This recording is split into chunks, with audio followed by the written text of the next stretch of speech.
2024, de muitas que nós teremos. E cada reunião que nós teremos será um momento único. Nunca pense que sempre será a mesma coisa. Uma vez um irmão falou assim para mim: não gosto de participar de reunião porque é as mesmas coisas. Não, cada reunião aqui vai ser única. Se você não veio em uma, significa que na outra reunião são assuntos completamente diferentes. Então aproveita cada oportunidade que Deus está te dando. Aproveita cada oportunidade que o Senhor está lhe proporcionando. Estará aprendendo cada vez mais a palavra do Senhor Jesus. Eu quero falar um pouquinho, queridos, de uma mensagem que Deus me deu ainda hoje. Eu orava ao Senhor e falava: Deus, me dá uma mensagem para o povo de Blumenau, para os pastores, dirigentes, obreiros, membros, também os visitantes que estão nos prestigiando aqui. E eu pedi ao Senhor: fale, Senhor, o que o Senhor quer falar. O Senhor me trazia um texto áureo, podemos dizer, de Judas, no versículo 11. Mas eu usei esse texto só como de referência, porque algum desses nomes que foram citados, como por exemplo Caim, Balaão e Corá, são alguns nomes que eu utilizarei nesta noite para que nós possamos nos abordar de fato o que o Senhor quer nos dizer aqui nessa noite. Diga glória a Deus. Eu leio o Novo Testamento, mas eu quero ler também o Velho Testamento. Lá em Números, no capítulo 16, nós lemos a respeito da contradição ou rebelião promovido por um levita chamado Corá. Corá, queridos irmãos, era bisneto de Levi. Fábio Joséfo, que foi um judeu muito conhecido, disse que esta família, Corá, sua família, bisneto de Levi, era uma família muito influente, uma família muito próspera, uma família que tinha posição. Não era qualquer pessoa o presbítero Antenor. Era uma pessoa que tinha um impacto, uma influência, uma autoridade muito grande. Era o tipo de pessoa, se ele abrisse a boca e dissesse que era A, era A. Se ele falasse que esse branco é vermelho, pronto, meus irmãos, era vermelho. Eu acredito que Moisés, olhando para todo o arraial, os mais de 3 milhões de pessoas que ele regia, levava para o rumo da terra de Canaã, se tem uma pessoa que Moisés não queria arrumar problema, era com esse tipo de gente. Porque Corá, meus irmãos, era o tipo de pessoas que nós, como pastores, não queríamos arrumar confusão com esse tipo de pessoas. Glória a Deus. Era um cara influente.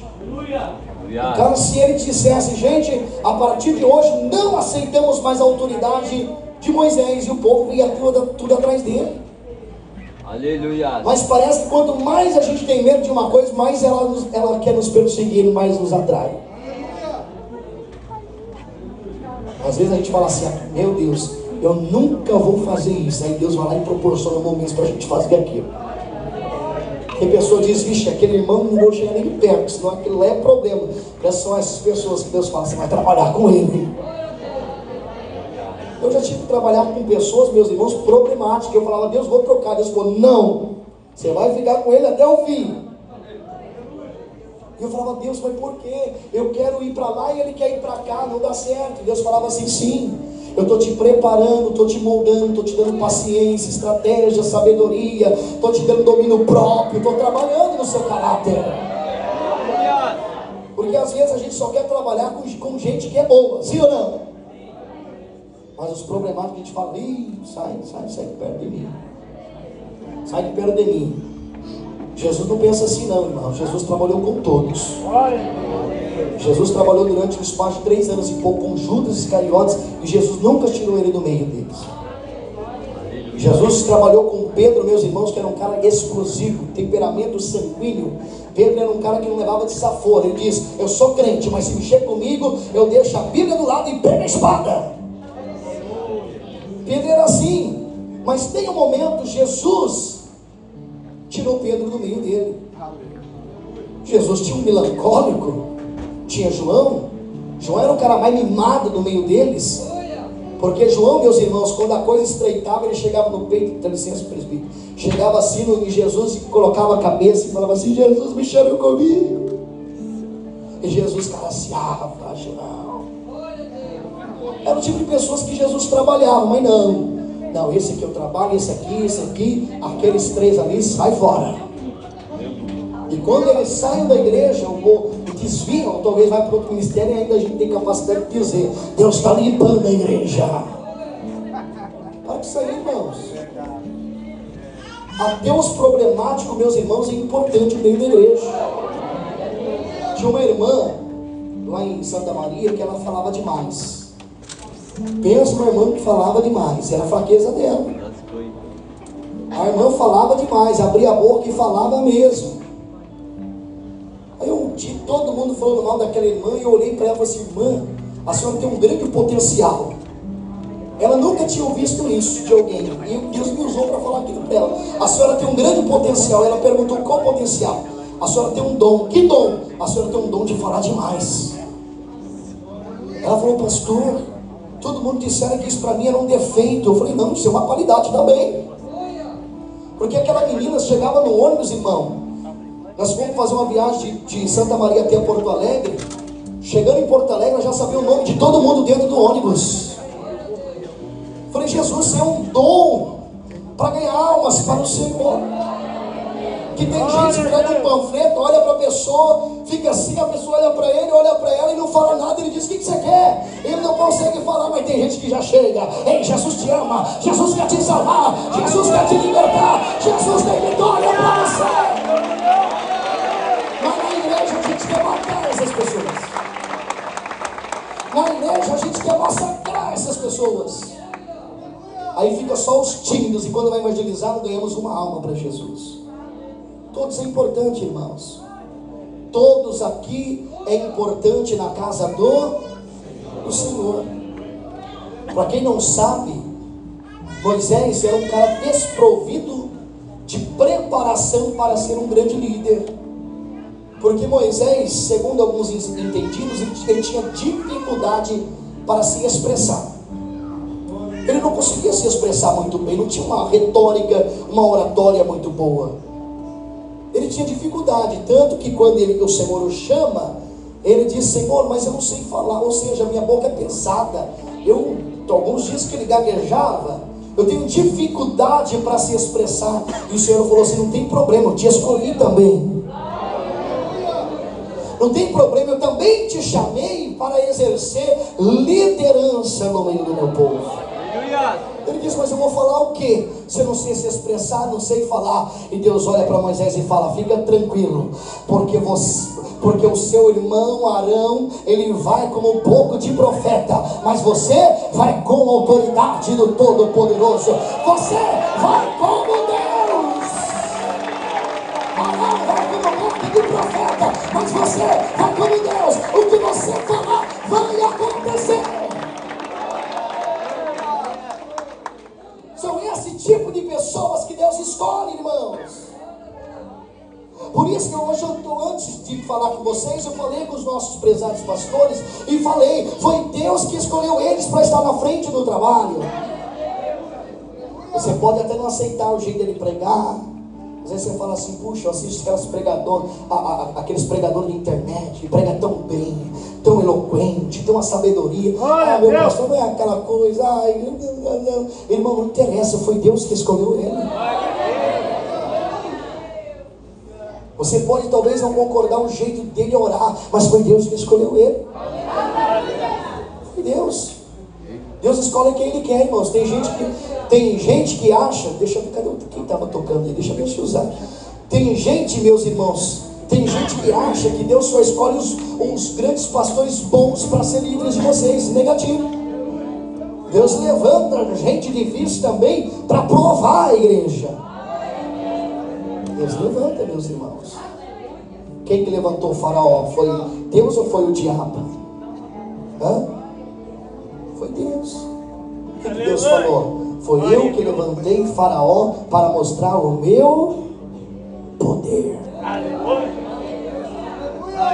Não, Deus só levanta os bonzinhos. Deus levanta também os bravos.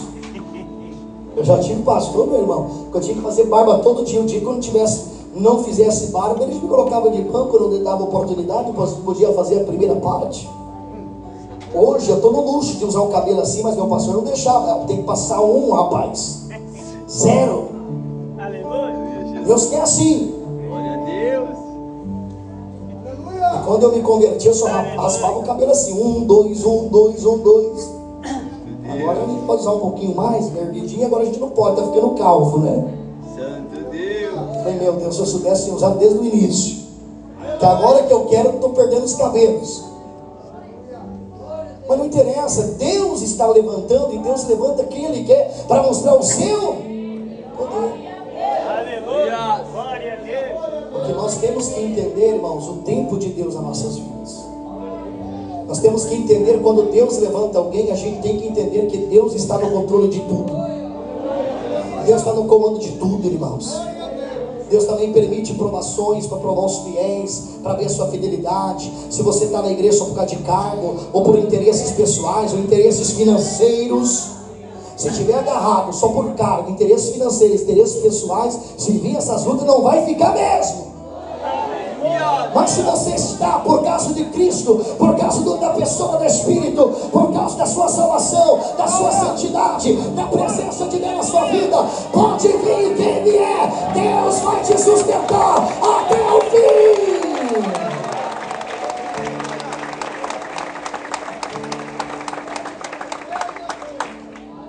Eu tenho experiência, acredito que os pastores também têm. Tem irmãos que ele dirige a igreja a vida toda. Quando você tira ele do trabalho, ele fica perdido no meio da igreja, não sabe o que fazer. Porque ele está agarrado há muito tempo ao poder.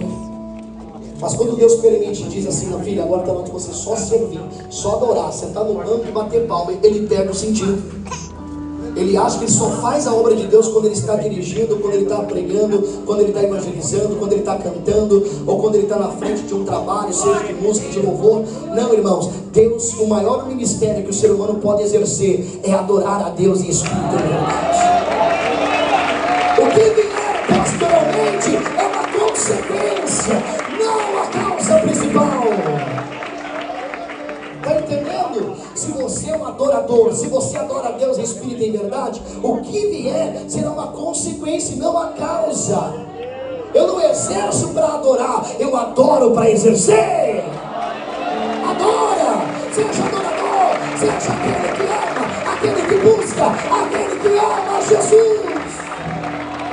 Se você tem um chamado para pregar, se você tem um chamado para ser pastor, se você tem chamado para fazer missão, para fazer a obra do Senhor, irmão, fica na posição, só adora, só dá glória. Se te perseguir, vai para o joelho, você vai ver que isso vai passar. Logo Deus vai ver que você foi aprovado, Deus vai te convidar para algo, mas espera o tempo de Deus.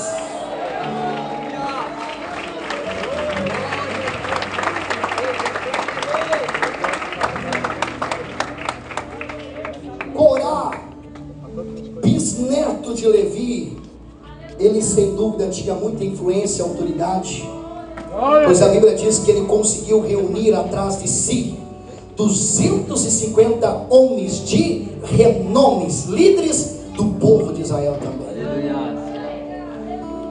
Irmão, a luta que Moisés passou foi a maior luta que ele enfrentou, porque Corá já tinha influência. Ele foi lá, foi atrás dos 250 pessoas mais influentes da igreja. Sabe de quem que ele foi, presbítero Antenor? Atrás dos presbíteros, dos diáconos. Viu, pastor Maurício? Ele foi atrás daqueles de influência, grandes pregadores, grandes homens.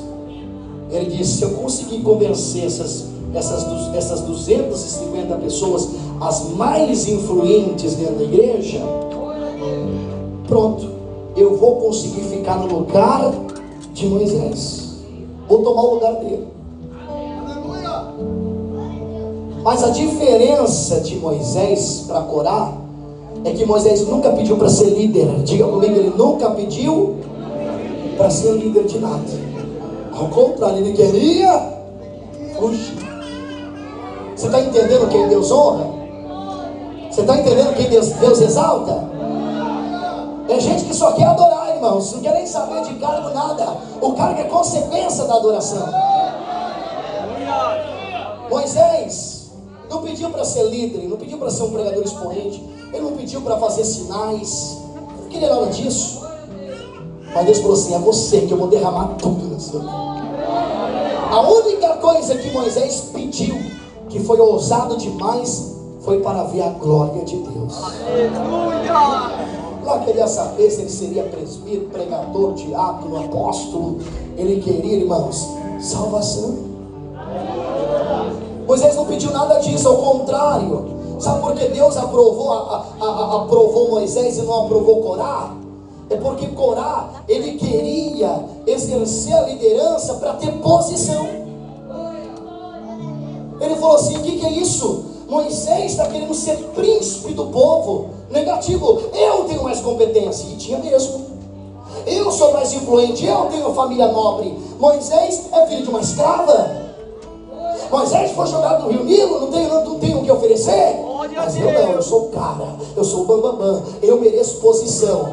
Ei, esse que tinha capacidade, intelecto, formação acadêmica, tinha uma família de posição, tinha dinheiro, melhores faculdades daquela época. Deus olhou para Corá, olhou para Moisés e falou: foi esse Moisés que eu escolhi para tirar o meu povo do Egito e fazer a travessia do mar. Porque a diferença de Moisés e a diferença de Corá é que Corá queria posição e Moisés queria adorar. Aí vai um endemoniado, rebelde, consegue persuadir 250 pessoas importantes no meio do povo. E eles começam a dizer: Deus não é com Moisés. Deus não está aprovando o trabalho de Moisés. Ei, irmão, escuta isso aqui, irmão, isso aqui é muito importante. Ele começa a dizer: Deus não aprovou o trabalho de Moisés. Porque, olha só, irmão, escuta isso aqui, não converse, por favor. Porque ele falou assim: se Deus tivesse aprovado o trabalho de Moisés, o povo não estava morrendo no meio do deserto. O povo não estava morrendo no meio do deserto. O povo não estava passando fome no deserto. O povo estava passando sede no deserto. O povo não estava morrendo no meio do deserto, se Deus estivesse aprovando o trabalho de Moisés. Mas Moisés não falhou na sua liderança. Escuta aqui, irmãos. Moisés não falhou na sua liderança. Não significa que esteja um grande homem de Deus à frente de um trabalho, seja uma sucursal, seja uma anexo, de que todo mundo vai ser crente de verdade. Sempre vai ter uns, os joios no meio do trigo. Sempre vai ter os bodes no meio das ovelhas. E vai causar um inferno no meio da igreja. Aí eles têm o costume de julgar o pastor e dizer: ah não, o trabalho não está sendo aprovado. Porque se o trabalho do pastor tivesse aprovado, não tinha saído 10 membros, 5 membros, 20 membros. Se o trabalho do pastor fosse aprovado, não estava acontecendo o que está acontecendo, irmão. Se nós formos intitular isso, Moisés foi o pior pastor que você possa imaginar. Porque os 3 milhões de pessoas que ele liderou se perderam tudo. Foi tudo para o abismo. A Bíblia diz que ninguém mereceu o céu. Os 3 milhões de pessoas que Moisés liderava, meus irmãos, se perderam tudo, morreram tudo no deserto. Porque o povo que entrou em Canaã foi todos os filhos deles. Ninguém herdou a não ser Caleb e Arão e Josué. Esses homens herdaram a promessa. Santo Deus. Então, pare de jogar a carga na vida dos pastores, porque a salvação é individual. Cada um dá na conta de si mesmo.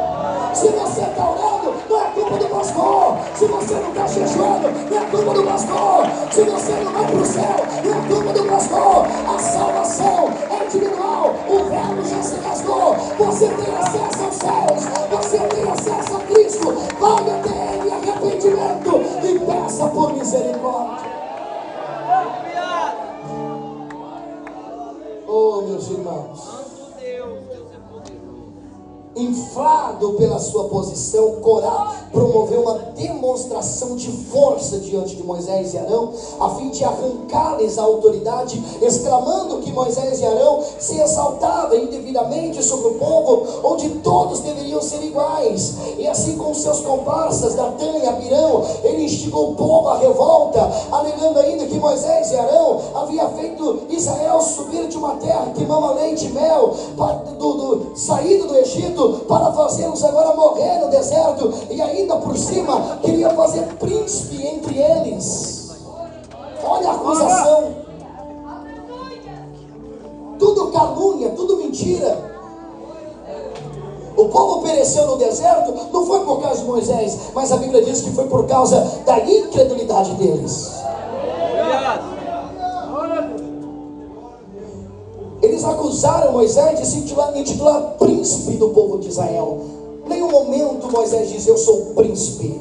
Ele diz: Deus me mandou aqui para tirar vocês da escravidão do Egito. Quem reconheceu a liderança de Moisés foi o povo. Ele se destacou, simples assim. E tem gente que é assim, irmão. Ele é igual colérico, igual leão. Ele chega, ele toma conta. Tem gente que tem essa liderança. Tem gente que chega e já começa a resolver, solucionar e tal. Isso é um dom de liderança. Moisés era assim, ele chegava e resolvia as coisas. Então toda acusação contra Moisés era mentira, sem qualquer fundamento. Agora, Moisés não havia assumido a liderança por vontade própria, tendo relutado muito antes de aceitar a missão que o Senhor lhe confiara. Ele disse: eu não vou. E o Senhor falou: vai, eu vou ser contigo. Ele disse: mas eu vou chegar lá, vou falar o quê? O que eu vou pregar? Eu não tenho sermão pronto, eu não sei fazer um sermão temático, um sermão textual, um sermão expositivo. Deus falou assim: não, chega lá, só diz: eu sou o que sou. A pregação de Moisés era direta, objetiva e reta: eu sou o que sou. Mas o que eu vou? Vai lá e fala para a Faraó que eu te enviei, eu sou o que sou. Queridos, diga glória a Deus. Moisés nada queria para si, ao contrário de Corá, que provocou esta rebelião por inveja, porque o Senhor havia definido a posição e o ministério de cada um, inclusive de Corá. Todos já tinham liderança, todos já tinham posições. Moisés, em sua mansidão, ele não retrucou, ele não provocou, procurou se defender diante da sua posição. Não, foi Deus que me escolheu, foi ele que apareceu na sarça ardente, foi ele que fez isso. Não, Moisés deixou que Deus o justificasse diante das suas acusações.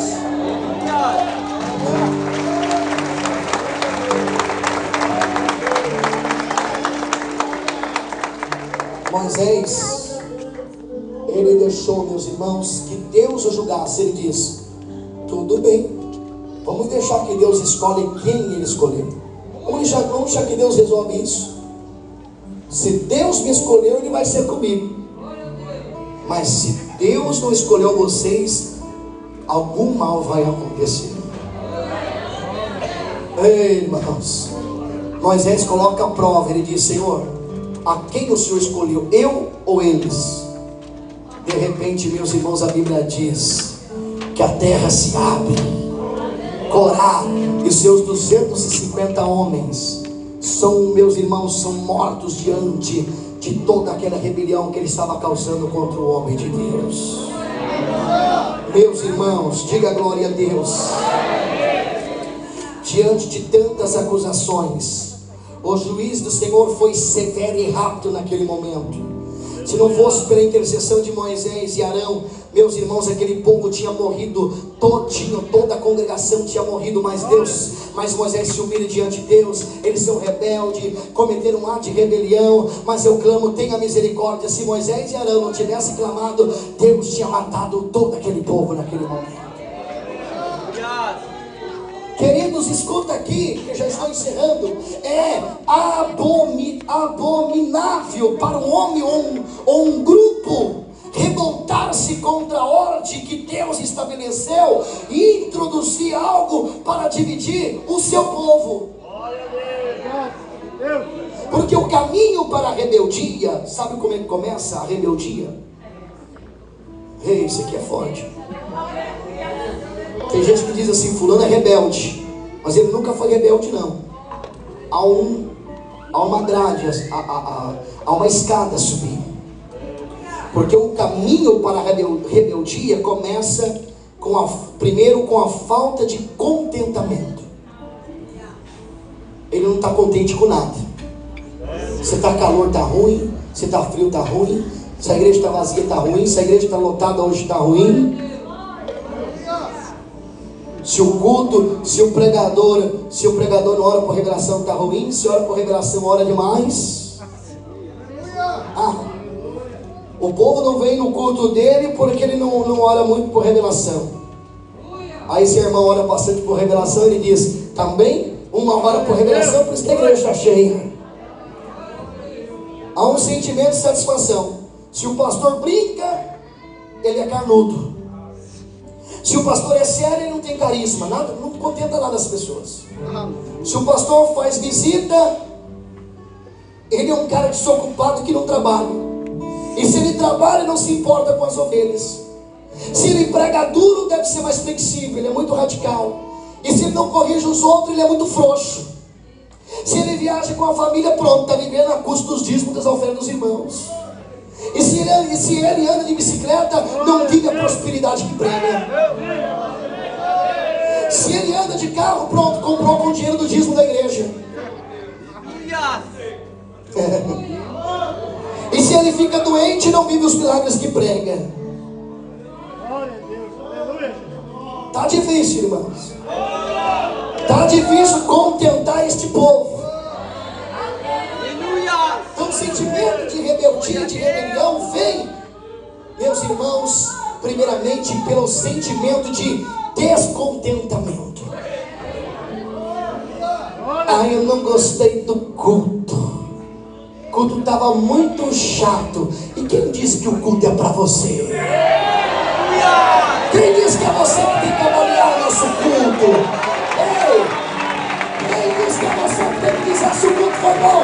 É ele que merece o culto. A glória é dele. A ele estamos adorando. O sentimento de rebeldia, ele vem pelo sentimento de descontentamento. Nada está bom.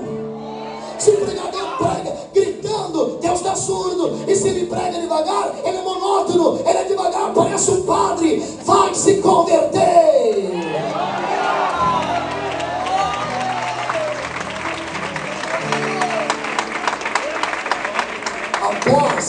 Escuta aqui, após o descontentamento, sabe o que vem posteriormente? Da pessoa que depois vira rebelde? Depois do descontentamento, sabe o que vem depois? Reclamações. Ele reclama de tudo.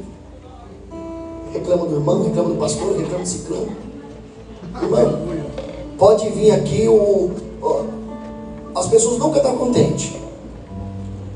Pode vir aqui a evangelista Maria Lorena ser pastor de vocês. Das 6 meses vão começar a reclamar dela. Pode vir o pastor Orival. O pastor Orival foi dirigir Curitiba, o povo se contentou sequestrar o homem. Maria Lorena disse que dirigiu, ela foi em casa, ela vai estar, quem não sabe, ela vai estar dia 17 aqui, viu? Fevereiro. Ela foi pregar em Florianópolis, ela dirigiu Florianópolis logo no início da obra. Ela disse que ela viveu uma das maiores perseguições da vida dela. Pode vir o pastor Orival dirigir essa igreja, irmã Débora, aí Ereni Miranda. Ainda vocês vão continuar sendo descontentes com o que estão acontecendo aqui. Irmão, não fica esperando nada de homem, não. Vocês estão esperando muito de uma pessoa que é igual vocês, físico, sofre as dores, fica doente, cabelo cai, fica doente. Vocês estão esperando demais de um homem. Vocês estão esperando demais de uma pessoa que é pecador igual você. Todo dia nós temos que se humilhar e dizer: me perdoa, Jesus. Vocês estão querendo demais de uma pessoa igual vocês. Ei, espera de Deus o teu socorro. Espera de Deus o teu livramento. Espera de Deus a tua proteção. Espera de Deus o teu refúgio e fortaleza.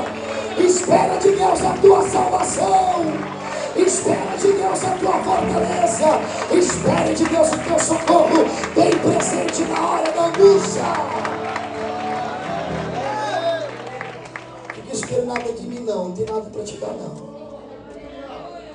Eu tenho a Bíblia, eu tenho Jesus. O dia que eu não pregar mais Jesus, meus irmãos, aí que não presta mesmo, não vale mais nada. Mas enquanto for vaso e tenho Jesus para te apresentar, é a Ele que você tem que requerer, a Ele que você tem que buscar, é Ele que você tem que esperar. Queridos, diga glória a Deus. Após as reclamações contra as circunstâncias e contra aquilo que Deus tem estabelecido, depois de tudo isso, do descontentamento, da reclamação, agora gera dentro dele uma amargura e ressentimento dentro do seu coração, amargura, ressentimento. Ele não suporta mais ver a pessoa pregar, não suporta mais os cultos, ele não suporta mais o que está acontecendo na igreja, tudo é motivo, porque o coração dele está amargurado, então com ressentimento que não sai. Então nenhum culto vai dar certo para você, porque não é um pregador, é você e Deus, irmãos. Tem gente que, às vezes tem gente que quando a gente coloca o pregador da casa, o Espírito Santo fala profundamente no coração da pessoa. Às vezes a gente traz um pregador lá do outro estado, lá do outro país, chega aqui e não acontece nada. Porque é uma coisa entre você e Deus. Eu vi um irmão pregando uma vez, irmão, mesmo uma pessoa simples para pregar. Eu falei, meu Deus, ele vai pregar. Já esperava que não tinha nada, né? Um pregador eloquente. Eu falei, não tem nada. Aquele menino, aquele rapaz pregou uma parábola do semeador tão simples, irmão. Eu saí chorando naquele culto. E no final ele falou assim, irmãos, eu não sou grande coisa de pregador, não. Mas o Espírito Santo sempre tem uma palavrinha para os nossos corações. Eu posso falar aqui 40 minutos, uma palavrinha ou duas vai falar com você. Então cada culto é único que você vai participar. Venha com o seu coração aberto, você vai ver que Deus vai te levantar, vai resolver os problemas, vai curar suas enfermidades, Deus vai te exaltar, Deus vai te levantar, porque essa obra é de Jesus. Aleluia! E depois da amargura, do ressentimento, vem o que? A rebelião. A rebelião tem duas situações. Ele quer de fato exercer o lugar do outro, ou às vezes ele cria um sentimento de inveja tão horrível que ele quer tirar o outro, mas não quer ficar no lugar do outro, porque ele sabe que o lugar que o outro está é problema, ele vai passar muita luta. Então ele diz, não, só vou arrancar ele. Aí pergunta, tá bom, você quer ser pastor no lugar dele? Não, Deus me livre. Ele só quer tirar, mas ele não quer ficar. Eu lembro de uma irmã que sempre discutia, aquela irmã na livraria não sabe atender o povo, aquela irmã na livraria marca tudo errado no livro, aquela irmã da livraria que não sei o que. Eu falei, irmã, vamos resolver isso aqui agora? A senhora sempre fala mal daquela irmã, a senhora deve ser competente, a senhora deve ser sensacional. Vamos fazer o seguinte, eu vou tirar aquela irmã e a partir de hoje a senhora vai dar todos os dias na livraria. Não tenho tempo, pastor. Não dá, pastor. Então para de reclamar quem está fazendo. Para de reclamar quem está doando para o Senhor. Tem gente que é assim, reclama. Ao dia que fala, tá bom, vamos te colocar lá para você fazer. Ele diz, não, eu trabalho demais, eu estudo, eu não sei o que. Então para de reclamar. Você fica reclamando do seu pastor, tá bom, vamos fazer uma troca, colocar você a partir de hoje. Vamos ver o que vai acontecer contigo lá também. Vamos ver se você vai ser melhor do que o seu dirigente, você tanto reclama. Vamos ver. Te dou 3 meses que está chegando a bastinada aqui também de você. Tira, pastor, tira. Está acabando aquela igreja. Ué, mas você não era tão bom assim? Ore pelo teu pastor, irmãos. Pede para Deus dar sabedoria para eles, inteligência, autoridade, ousadia, capacidade. Se Deus não iluminar nossa mente, nós vamos falhar mesmo. Mas se essa igreja cheia do Espírito Santo se envolver na oração, Deus vai usar cada um de nós. Deus vai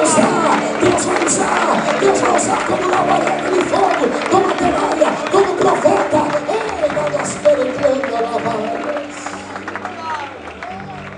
E depois que a pessoa começa a criar um ato de rebelião, ele começa a ficar cético tudo que acontece na igreja. Queridos, tudo isso começa a acontecer por causa de um ato de rebeldia do coração de uma pessoa. E a Bíblia diz, queridos, que a rebelião, ela é como um pecado de feitiçaria, porque desvia as pessoas de Deus.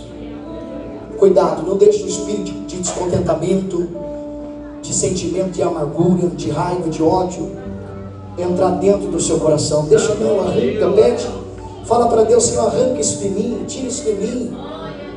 Porque se você não se tratar primeiro, pode passar 1000 pastores aqui, você vai continuar sendo infeliz.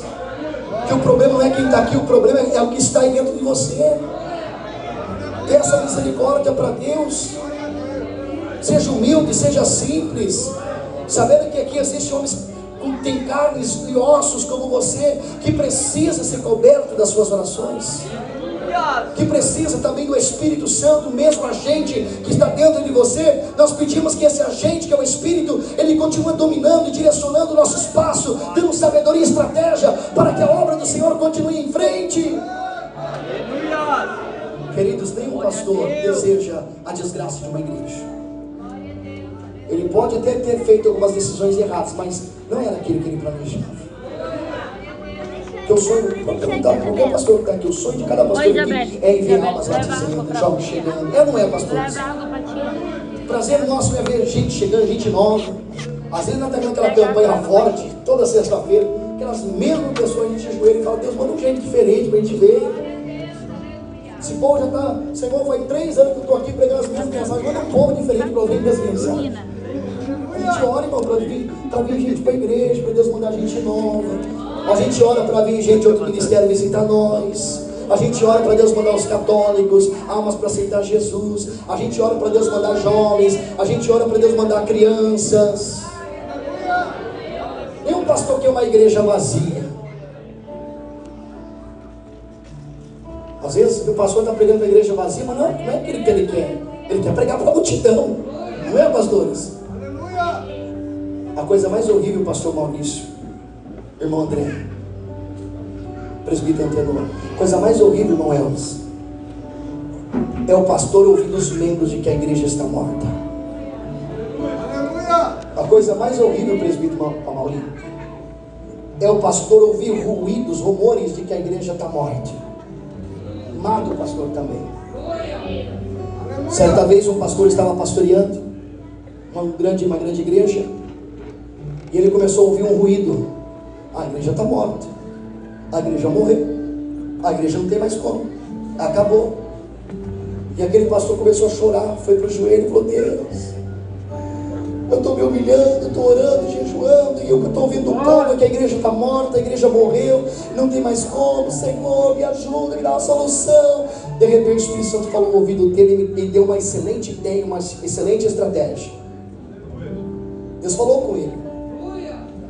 Aí ele pegou o culto e anunciou para a igreja: irmãos, eu tenho algo muito importante a dizer para vocês.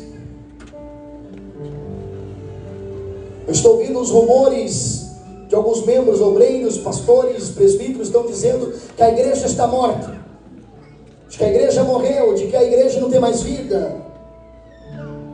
Eu venho informar para vocês que domingo agora, às 8 da manhã, nós vamos fazer o velório da igreja. Aí ele falou: pronto, tá vendo? Falei que esse pastor está doido, está tudo morrendo aqui. Pastor sem orientação, ele disse: domingo, 8 horas da manhã, nós vamos abrir a igreja para fazer o velório. Vamos sepultar a igreja. O povo falou: pronto, o pastor está doido, doidou mesmo. Irmã Tânia, doidou. Esse povo endoidou, maninha. Tudo doido. Está vendo? Falei que esse pastor está doido, a igreja está morta. Irmãos, quando o pastor chegou para abrir a igreja 7 horas da manhã, já tinha uma fila que cruzava o quarteirão da igreja.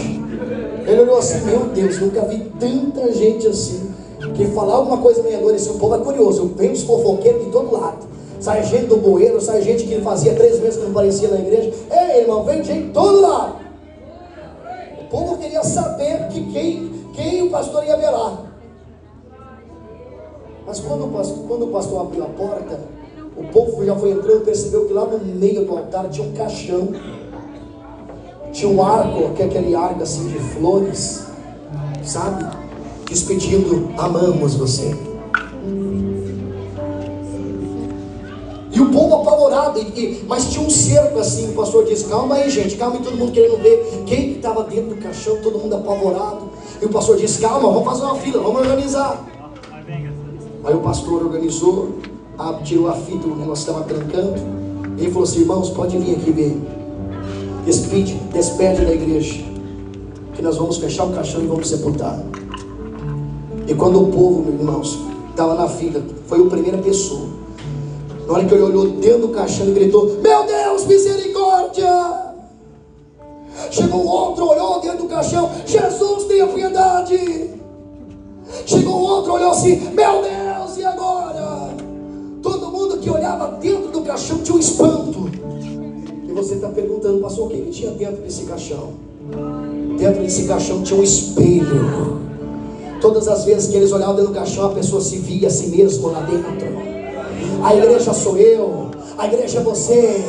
Se a igreja não está viva, é porque a igreja parou de buscar a presença do Senhor. Você tem que orar, você é a igreja, você é a igreja, você é a igreja, você é a igreja, você é a igreja. É você que tem que estar vivo, é você que tem que ter o Espírito.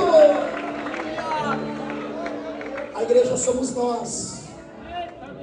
Se não está havendo manifestações como antigamente, a culpa é de cada um de nós.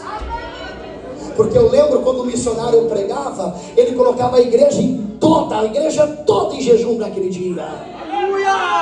Aí o pregador vai fazer um culto de libertação, está ele e mais 2 jejuando naquele dia. Como você quer que opere a crente? Lembra quando o missionário pregava no domingo, ele dizia: atenção, obreiros e obreiras, jejum mundial. Você falava: nossa, como Deus usar o missionário, 20 paralíticos. Irmão, quase 2 milhões de pessoas jejuando naquele dia.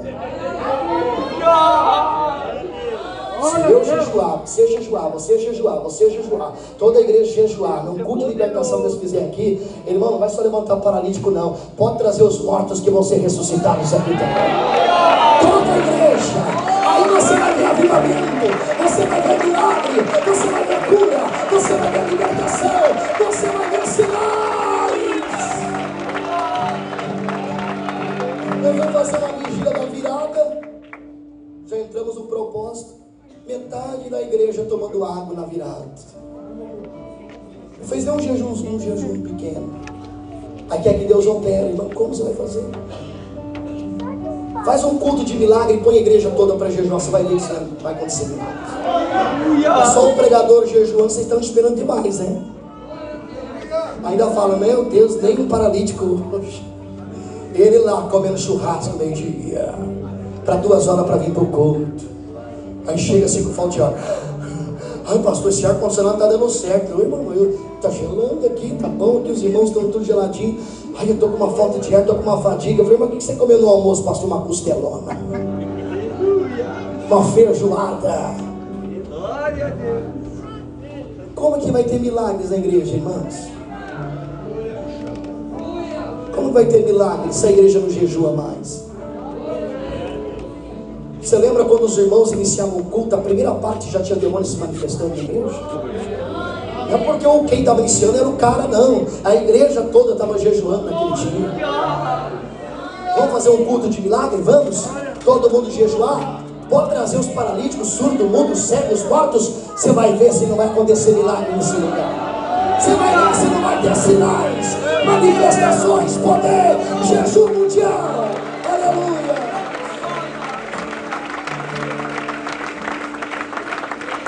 Mas não, quer fazer rebelião no dia que o pregador vai pregar. Vai orar por libertação, fica assim: não cai, não cai, não cai, não cai, não cai. Já aconteceu isso. Ai, não vai cair não, não vai cair não, não vai cair não. Que ele já orou por aquela pessoa e aquela pessoa não caiu. Aí o pregador começou a pôr a mão e a pessoa começou a cair. Eu falei: vou passar vergonha, porque eu orei por aquela pessoa, não caiu. Agora o outro está orando, vai cair. Aí ele começa a torcer: não cai, não cai, não cai, não cai. Isso é rebelião, isso é feitiçaria, isso é demônio te usando. Esse negócio de ficar competindo, quem liberta mais, quem liberta, irmão. Quem vai ganhar aqui é Jesus pela libertação das almas. Quem vai ganhar aqui é o Espírito Santo que está vendo avivamento na igreja. Libertações, milagres, manifestações. Tá bom, né? Chega. vocês não vão voltar na próxima reunião. Fique de pé para nós fazermos uma oração para você. Eu tenho uma palavrinha ainda, uns assuntos aqui que são falados, mas a gente vai agradecer a Deus e ofertar.